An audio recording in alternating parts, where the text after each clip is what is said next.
بسم اللہ الرحمن الرحیم۔ السلام علیکم ورحمۃ اللہ وبرکاتہ۔ حضرت علی کرم اللہ وجہہ سے کسی نے پوچھا کہ آپ کو حضور اقدس صلی اللہ علیہ وسلم سے کتنی محبت تھی؟ آپ نے ارشاد فرمایا کہ خدائے پاک کی قسم، حضور صلی اللہ علیہ وسلم ہم لوگوں کے نزدیک اپنے مالوں سے اور اپنی اولادوں سے اور اپنی ماؤں سے اور سخت پیاس کی حالت میں ٹھنڈے پانی سے زیادہ محبوب تھے۔ سچ فرمایا، در حقیقت صحابہ کرام رضی اللہ تعالیٰ عنہ کی یہی حالت تھی، اور کیوں نہ ہوتی جبکہ وہ حضرات کامل ایمان والے تھے۔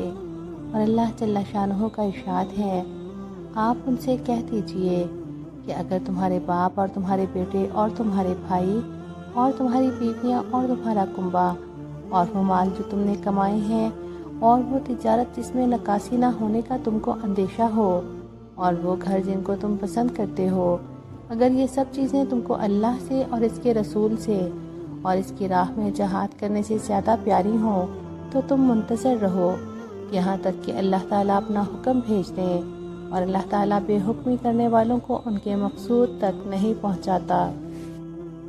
اس آیت شریفہ میں اللہ تعالیٰ اور اس کے رسول کی محبت کے ان سب چیزوں سے کم ہونے پر وعید ہے۔ حضرت انس رضی اللہ تعالیٰ عنہ فرماتے ہیں کہ حضور صلی اللہ علیہ وسلم کا ارشاد ہے کہ تم میں سے کوئی شخص اس وقت تک مومن نہیں ہو سکتا جب تک کہ اس کو میری محبت اپنے باپ اور اولاد اور تمام لوگوں سے زیادہ نہ ہو جائے۔ حضرت ابو ہریرہ رضی اللہ تعالیٰ عنہ سے بھی یہی مضمون نقل کیا گیا ہے۔ علماء کا ارشاد ہے کہ ان احادیث میں محبت سے محبت اختیاری مراد ہے، غیر اختیاری یعنی طبعی اضطراری مراد نہیں۔ اور یہ بھی ہو سکتا ہے کہ اگر محبت طبعی مراد ہو تو پھر ایمان سے مراد کمال درجے کا ایمان ہو، جیسا کہ صحابہ کرام کا تھا۔ حضرت انس رضی اللہ تعالیٰ عنہ فرماتے ہیں کہ حضور صلی اللہ علیہ وسلم کا ارشاد ہے کہ 3 چیزیں ایسی ہیں جس شخص میں وہ پائی جائیں ایمان کی حلاوت اور ایمان کا مزہ نصیب ہو جائے۔ ایک یہ کہ اللہ اور اس کے رسول کی محبت ان کے ماسوا سب سے زیادہ محبوب ہو۔ دوسرا یہ کہ جس کسی سے محبت کرے اللہ ہی کے واسطے کرے۔ تیسرا یہ کہ کفر کی طرف لوٹنا اس کو ایسا ہی گراں اور مشکل ہو جیسا کہ آگ میں گرنا۔ حضرت عمر رضی اللہ تعالیٰ عنہ نے ایک مرتبہ عرض کیا، یا رسول اللہ، مجھے اپنی جان کے علاوہ اور سب چیزوں سے آپ زیادہ محبوب ہیں۔ حضور صلی اللہ علیہ وسلم نے ارشاد فرمایا کہ کوئی شخص مومن اس وقت تک نہیں ہو سکتا جب تک اس کو میں اپنی جان سے بھی زیادہ محبوب نہ ہو جاؤں۔ حضرت عمر نے عرض کیا، یا رسول اللہ، اب آپ مجھے اپنی جان سے بھی زیادہ محبوب ہیں۔ تو حضور نے ارشاد فرمایا، الآن یا عمر، یعنی اس وقت اے عمر۔ علماء نے اس کے 2 مطلب بتائے ہیں، ایک یہ کہ اس وقت تمہارا ایمان کامل ہوا ہے، دوسرا یہ کہ تنبیہ ہے کہ اس وقت یہ بات پیدا ہوئی کہ میں تمہیں اپنے نفس سے زیادہ محبوب ہوں، حالانکہ یہ بات اول ہی سے ہونی چاہیے تھی۔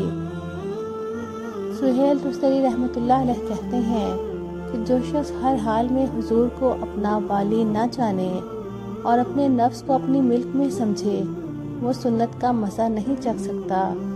ایک صحابی نے آ کر حضور صلی اللہ علیہ وسلم سے عرض کیا کہ قیامت کب آئے گی؟ حضور صلی اللہ علیہ وسلم نے فرمایا، قیامت کے لیے کیا تیار کر رکھا ہے جس کی وجہ سے انتظار ہے؟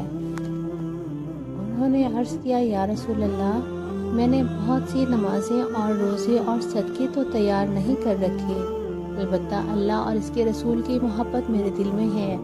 حضور نے ارشاد فرمایا کہ قیامت میں تم اسی کے ساتھ ہوگے جس سے محبت رکھتے ہو۔ حضور صلی اللہ علیہ وسلم کا یہ ارشاد کہ آدمی کا حشر اس کے ساتھ ہوگا جس سے اس کو محبت ہے، کئی صحابہ نے نقل کیا ہے، جن میں عبداللہ بن مسعود، ابو موسیٰ اشعری، صفوان، ابو ذر رضی اللہ تعالیٰ عنہ وغیرہ حضرات ہیں۔ حضرت انس رضی اللہ تعالیٰ عنہ کہتے ہیں کہ صحابہ کرام کو جس قدر خوشی اس ارشاد مبارک سے ہوئی، کسی چیز سے بھی اتنی زیادہ خوشی نہیں ہوئی، اور ظاہری بات ہے ہونی بھی چاہیے تھی کہ حضور کی محبت تو ان کے رگ و پے میں تھی، پھر ان کو خوشی کیوں نہ ہوتی۔ حضرت فاطمہ رضی اللہ تعالیٰ عنہ کا مکان شروع میں حضور صلی اللہ علیہ وسلم سے ذرا دور تھا، ایک مرتبہ حضور نے ارشاد فرمایا کہ میرا دل چاہتا ہے کہ تمہارا مکان تو قریب ہی ہو جاتا۔ حضرت فاطمہ رضی اللہ تعالی عنہا نے عرض کیا کہ حارثہ کا مکان آپ کے قریب ہے، ان سے فرما دے کہ میرے مکان سے بدل لیں۔ حضور نے فرمایا کہ ان سے پہلے بھی تبادلہ ہو چکا، اب تو شرم آتی ہے۔ حارثہ کو اس کی اطلاع ہوئی، فوراً حاضر ہو کر عرض کیا یا رسول اللہ، مجھے معلوم ہوا ہے کہ آپ فاطمہ کا مکان اپنے قریب چاہتے ہیں، یہ میرے مکانات موجود ہیں، ان سے زیادہ قریب کوئی مکان بھی نہیں، جون سا پسند ہو بدل لیں۔ یا رسول اللہ، میں اور میرا مال تو اللہ اور اس کے رسول کا ہی ہے۔ یا رسول اللہ، خدا کی قسم جو مال آپ لے لیں وہ مجھے زیادہ پسند ہے اس مال سے جو میرے پاس رہے۔ حضور صلی اللہ علیہ وسلم نے ارشاد فرمایا سچ کہتے ہو، اور برکت کی دعا دی اور مکان بدل لیا۔ ایک صحابی رضی اللہ تعالیٰ عنہ حضور اقدس صلی اللہ علیہ وسلم کی خدمت میں حاضر ہوئے اور عرض کیا کہ آپ صلی اللہ علیہ وسلم کی محبت مجھے میری جان و مال اور اہل و عیال سے زیادہ ہے۔ میں اپنے گھر میں ہوتا ہوں اور آپ کا خیال آ جاتا ہے تو صبر ہی نہیں ہوتا، یہاں تک کہ حاضر ہو جاؤں اور آ کر زیارت نہ کر لوں۔ مجھے یہ فکر ہے کہ موت تو آپ کو بھی اور مجھے بھی ضرور آنی ہے، اس کے بعد آپ تو انبیاء کے درجے پر چلے جائیں گے، تو مجھے یہ خوف رہتا ہے کہ پھر میں آپ کو نہیں دیکھ سکوں گا۔ حضور نے اس کے جواب میں خاموشی اختیار کی کہ حضرت جبرائیل علیہ السلام تشریف لائے اور یہ آیت سنائی۔ ترجمہ: جو شخص اللہ اور رسول کا کہنا مان لے گا تو ایسے اشخاص بھی جنت میں ان حضرات کے ساتھ ہوں گے جن پر اللہ تعالیٰ نے انعام فرمایا، یعنی انبیاء، صدیقین اور شہداء اور صلحاء، اور یہ حضرات بہت اچھے رفیق ہیں، اور ان کے ساتھ رفاقت محض اللہ کا فضل ہے، اور اللہ تعالیٰ خوب جاننے والے ہیں ہر ایک کے عمل کو۔ اس قسم کے واقعات بہت سے صحابہ کو پیش آئے اور آنا ضروری تھے۔ حضور صلی اللہ علیہ وسلم نے جواب میں یہی آیات سنائی۔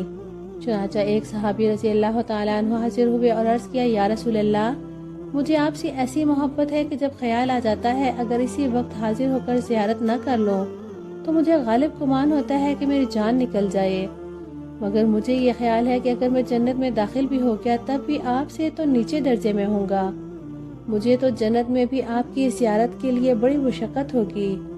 آپ صلی اللہ علیہ وسلم نے یہی آیت سنائی۔ ایک اور حدیث میں آیا ہے کہ ایک انصاری حاضر خدمت ہوئے اور نہایت غمگین تھے۔ حضور نے فرمایا غمگین کیوں ہو؟ عرض کیا یا رسول اللہ ایک سوچ میں ہوں۔ آپ نے دریافت فرمایا کیا سوچ ہے؟ عرض کیا یا رسول اللہ ہم صبح شام حاضر خدمت ہوتے ہیں، آپ کی زیارت سے محفوظ ہوتے ہیں، آپ کی خدمت میں بیٹھتے ہیں، کل کو آپ تو انبیاء کے درجے پر پہنچ جائیں گے، ہماری وہاں تک رسائی نہیں ہوگی۔ حضور صلی اللہ علیہ وسلم نے خاموشی اختیار کی، اور جب یہ آیت نازل ہوئی تو حضور نے ان انصاری کو بلایا اور ان کو اس کی بشارت دی۔ ایک حدیث میں ہے صحابہ کرام نے عرض کیا یا رسول اللہ یہ تو ظاہر ہے کہ نبی کو امتی پر فضیلت ہے اور جنت میں اس کے درجے اونچے ہوں گے، تو پھر اکٹھا ہونے کی صورت کیا ہوگی؟ حضور صلی اللہ علیہ وسلم نے ارشاد فرمایا کہ اوپر کے درجہ والے نیچے کے درجہ والوں کے پاس آئیں گے، ان کے پاس بیٹھیں گے، بات چیت کریں گے۔ حضور صلی اللہ علیہ وسلم کا ارشاد ہے کہ مجھ سے بہت محبت کرنے والے بعض ایسے لوگ ہوں گے جو میرے بعد پیدا ہوں گے اور ان کی یہ تمنا ہوگی کاش اپنے اہل و عیال اور مال کے بدلے میں وہ مجھے دیکھ لیتے۔ خالد رضی اللہ تعالیٰ عنہ کی بیٹی ابدا کہتی ہیں کہ میرے والد جب بھی سونے لیٹتے تو اتنے آنکھ نہ لگتی اور جاگتے رہتے، حضور کی یاد میں لگے رہتے، اور مہاجرین و انصار صحابہ کا نام لے کر یاد کرتے رہتے اور یہی کہتے کہ یہی میرے اصول ہیں، یعنی بڑے اور چھوٹے، اور ان کی طرف میرا دل کھنچا جا رہا ہے، یا اللہ مجھے جلد ہی موت دے دے کہ ان لوگوں سے جا کر ملوں، اور یہی کہتے کہتے سو جاتے۔ حضرت ابوبکر صدیق نے ایک مرتبہ عرض کیا کہ یا رسول اللہ مجھے اپنے باپ کے مسلمان ہونے کی بنسبت آپ کے چچا ابو طالب کے مسلمان ہو جانے کی زیادہ تمنا ہے، اس لیے کہ اس سے آپ صلی اللہ علیہ وسلم کو زیادہ خوشی ہوگی۔ حضرت عمر نے ایک مرتبہ حضور کے چچا حضرت عباس سے عرض کیا کہ آپ کے اسلام لانے کی مجھے زیادہ خوشی ہے اپنے باپ کے مسلمان ہونے سے، اس لیے کہ آپ کا اسلام حضور کو زیادہ محبوب ہے۔ حضرت عمر ایک مرتبہ رات کو حفاظتی گشت فرما رہے تھے کہ ایک گھر سے چراغ کی روشنی محسوس ہوئی اور ایک بڑھیا کی آواز کان میں پڑی جو اون کو دھنتی ہوئی اشعار پڑھ رہی تھی، جن کا ترجمہ کچھ یوں ہے کہ محمد صلی اللہ علیہ وسلم پر نیکیوں کا درود پہنچے اور پاک صاف لوگوں کی طرف سے جو برگزیدہ ہوں ان کا درود پہنچے۔ بے شک یا رسول اللہ، آپ راتوں کو عبادت کرنے والے تھے اور اخیر راتوں کو رونے والے تھے۔ کاش مجھے یہ معلوم ہو جاتا کہ میں اور میرا محبوب کبھی اکٹھے ہو سکتے ہیں یا نہیں، اس لیے کہ موت مختلف حالتوں میں آتی ہے، نہ معلوم میری موت کس حالت میں آئے اور حضور سے مرنے کے بعد ملنا ہو سکے یا نہ ہو سکے۔ حضرت عمر بھی ان اشعار کو سن کر رونے بیٹھ گئے۔ حضرت بلال کا قصہ تو مشہور ہی ہے کہ جب ان کے انتقال کا وقت ہوا تو ان کی بیوی جدائی پر رنجیدہ ہو کر کہنے لگی کہ ہائے افسوس۔ وہ کہنے لگے سبحان اللہ، کیا مزے کی بات ہے کہ کل کو محمد صلی اللہ علیہ وسلم کی زیارت کریں گے اور ان کے صحابہ سے ملیں گے۔ حضرت زید کا قصہ بھی گزر چکا کہ جب ان کو سولی دی جانے لگی تو ابو سفیان نے پوچھا کہ تجھے یہ گوارا ہے کہ ہم تجھے چھوڑ دیں اور تیرے بجائے خدا نہ خواستہ حضور کے ساتھ یہ معاملہ کریں؟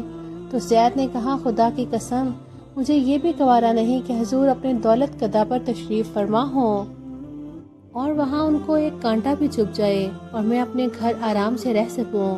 ابو سفیان کہنے لگا کہ میں نے کبھی کسی کو کسی کے ساتھ اتنی محبت کرتے نہیں دیکھا جتنی محمد صلی اللہ علیہ وسلم کی جماعت کو ان سے ہے۔ علماء نے حضور اقدس صلی اللہ علیہ وسلم کے ساتھ محبت کی مختلف حالتیں لکھی ہیں۔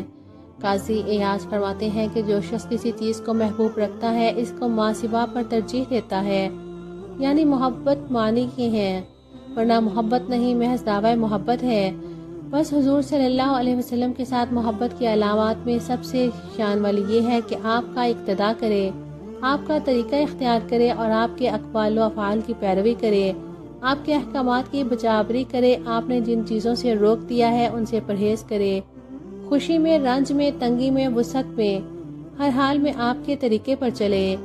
قرآن پاک میں ارشاد ہے، آپ ان لوگوں سے کہہ دیجئے کہ اگر تم خدا تعالیٰ سے محبت رکھتے ہو تو تم میرا اتباع کرو، خدا تعالیٰ تم سے محبت کرنے لگیں گے اور تمہارے گناہوں کو معاف کر دیں گے، اور اللہ تعالیٰ بڑے معاف کرنے والے ہیں، بڑے رحم کرنے والے ہیں۔ اللہ تعالیٰ ہم سب کو اپنی رحمت سے معاف فرما دے، گناہوں پر معافی والا قلم پھیر دے، اور اللہ تعالیٰ ہمیں قیامت میں حضور کی شفاعت نصیب فرمائے اور دنیا اور آخرت میں عافیت نصیب فرمائے، آمین۔ وآخر دعوانا ان الحمد للہ رب العالمین۔